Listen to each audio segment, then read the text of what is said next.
Abaana bakatonda ab'omuwendo omungi bannange mbalamusizaako mwenna mu linnya lya Mukama waffe Yesu Kristo. Omwaka tugutandise, omwezi guno ogwa April mwe tutandikidde kota yaffe ey'okubiri. Sabbiiti ewedde twali tukomekkereza kota yaffe esooka eya 2026. Nsaba buli muntu yenna yawaayo ekirabo ekya sabbiiti e13 Mukama akikubalire. Mukama akuddizeewo ku ebyo biwamuwaako. Leero ng'ennaku z'omwezi 4 tusimbudde ne kota yaffe empya second quarter 2026 nga eno negena kuba kututambuza paka mu Julaayi. Nsaba oleme kusubwa missionary report yonna kubanga omulimu gwa koota eno munnange guvudde mu bendo oba etwali lya East Central African Division nga East Central African Division eweza unions 13 nga zino zisangibwa mu nsi 12 ate nga tulinako ne fields 2.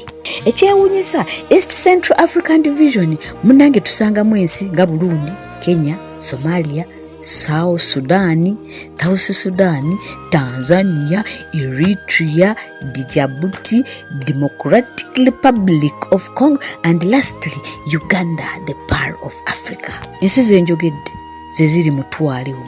Ekitegeeza naffe tuli mu East Central African Division. Kusaba bambi tosubwa. Amawulire amalungi ekirabo kigenda okuweebwa okwetooloola ekya sabbiiti 13 ekigenda okuweebwa ku luno kigenda kukola ku project 5 mu nsi 4 ezisangibwa mu East Central Africa Division. Kwegamba omulimu gw'enjiri guli waffe si weewaawo. Eno ya sabbiiti yaffe esookedde ddala mu kota yaffe esoose ey'okubiri nga n'omulimu gw'enjiri gugenda kuva mu nsi eyitibwa Democratic Republic of Congo, in short DRC. Eno tugenda kulaba project eya nursing school eyaggulwawo ku Adventist University of Lukanga mu 2012 ekisangibwa mu kyalo mu Mbeero mu DRC. Nursing school eno egraduating abantu 200 buli mwaka.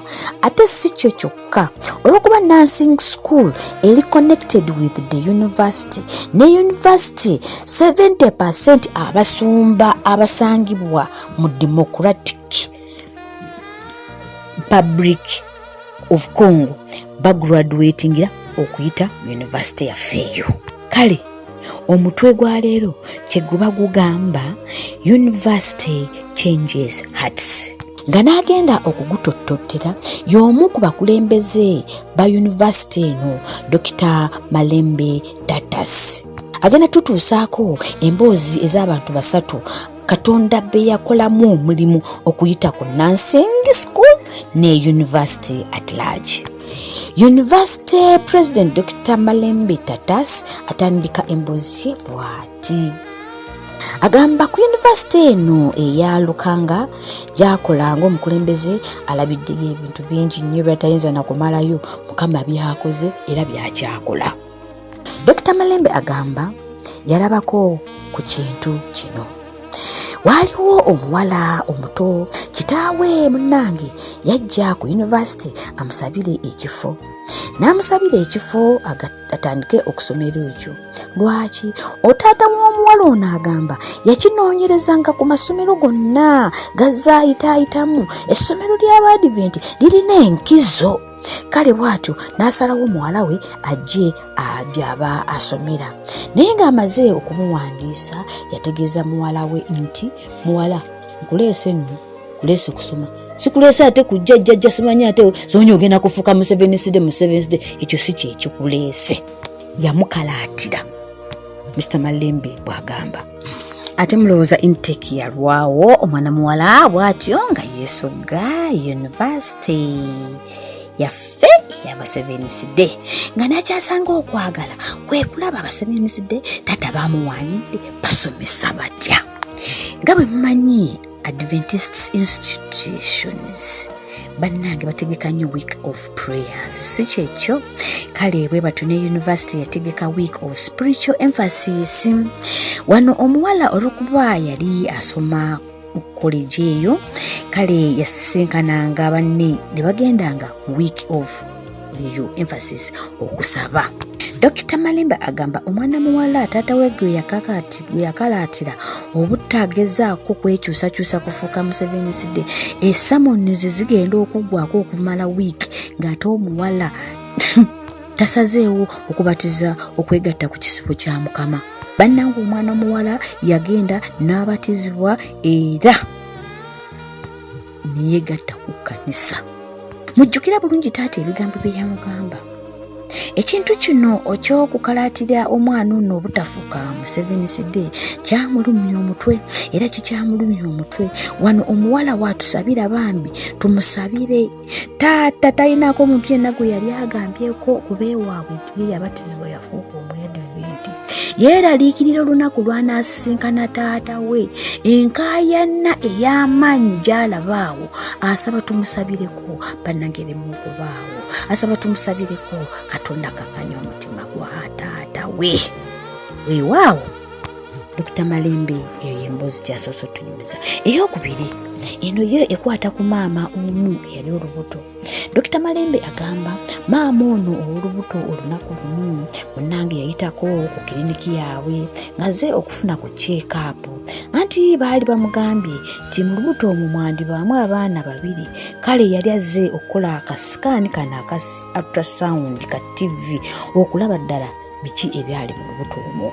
Baamukebera ekituufu nga mulimu abaana babiri. Kigambibwa nti mukyalo ono baawe yali yamunobako, nga n'ensonga lwaki yali yamunobako yali omukyala lujuuju nga si mwesigwa.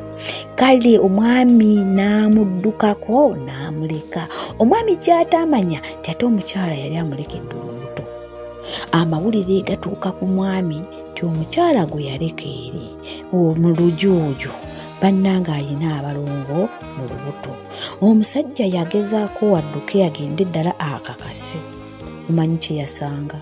Nti yagenda okutuuka okutunulira mukyala we.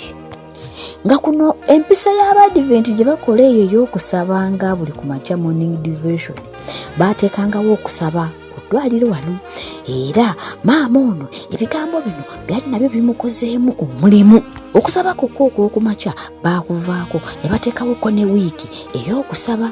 Kale madaamu ono ow'olubuto agenda okuba Nnaalongo, miitingi zino teyaziyosa, yajjanga. Bannange Katonda ekigambo kyatandika okuseesera omutima gwa Nnaalongo mu mutima gwe, era okukakkana Nnaalongo we baayita bagenda okubatizibwa nga y'omu ku bo. Tugamba tutya? Nnaalongo yabatizibwa. Kale omwami agenda okujja okulaba ddala kituufu ti omuntu ono ddala ali lubuto lw'abalongo.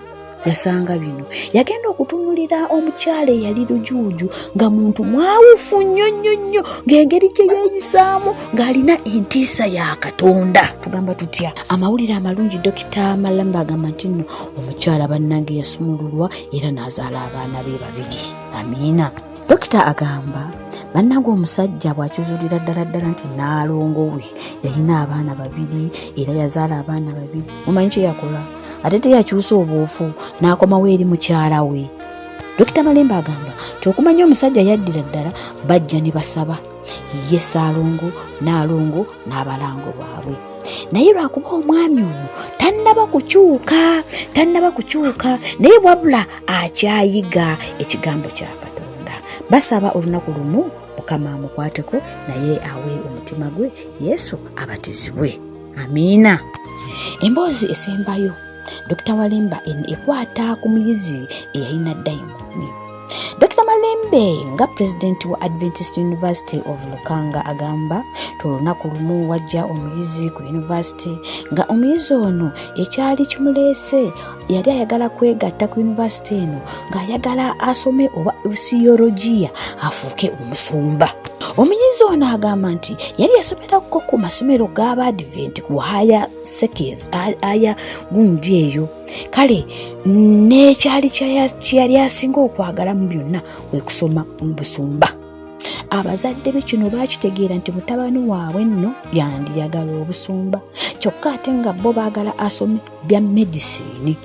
Kale bwe bakitegeera omuyizi ne bazadde be balima okwatagana abazadde ne bataddamu kumuweerera. Dr. Malembe agamba ekyasinga okumwewuunyisa ku muyizi ono munnange tekyakyusa mbeera ye. Omuyizi bwe yali asazeewo era yagenda mu baaso tayagala kusoma bwa siyology.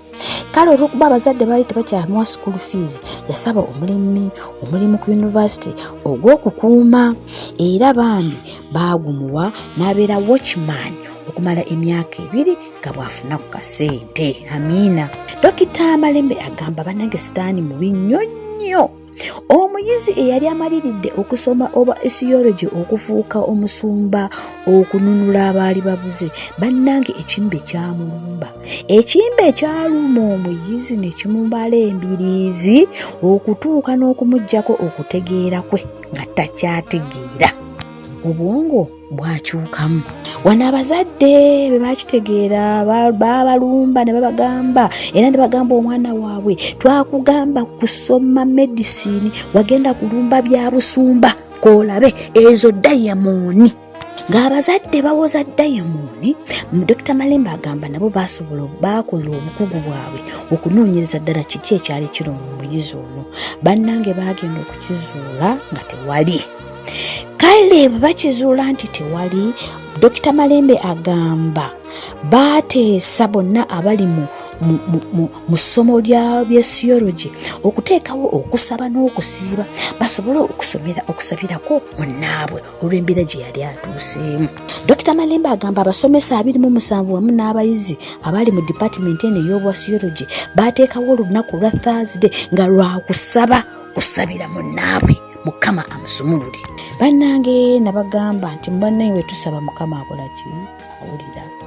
Dr. Malembe agamba okusaba Katonda yakuwulira era bannange omuyizi n'awonyezebwa. Tugamba tutya? Amiina.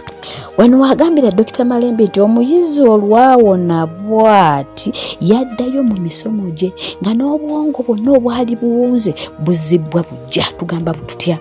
Dr. Malembe n'omuyizi ono wayogerera bino omuyizi munnange yamaliriza emirimu gye gya busiyology era alindirira bulindirizi call to serve as a church pastor. Amiina. Dr. Malembe musanyufu nnyo agamba ekisinga okumusanyusa student wono omuyizi ono mwogezi mulungi nnyo era alina essuubi nti agenda kukolera ekkanisa great work. Wano waatusabira Dr. Malembe kwotenene nijitutandise bambi buli sabiti teekamu awo ku baasaayo awali sati ne Thabbat beerako kyoteekamu kwota tunagenda ogikuba oluku mu mutwe ng'ekirabo ky'olinayo naawe okyewuunya. Atusaba obutakoowa kubanga ekirabo kye tugenda okusolooza ku luno kigenda kuyamba okuzimba ekizimbe kya Nassare kya nursing school kubanga kati bakolera ku university.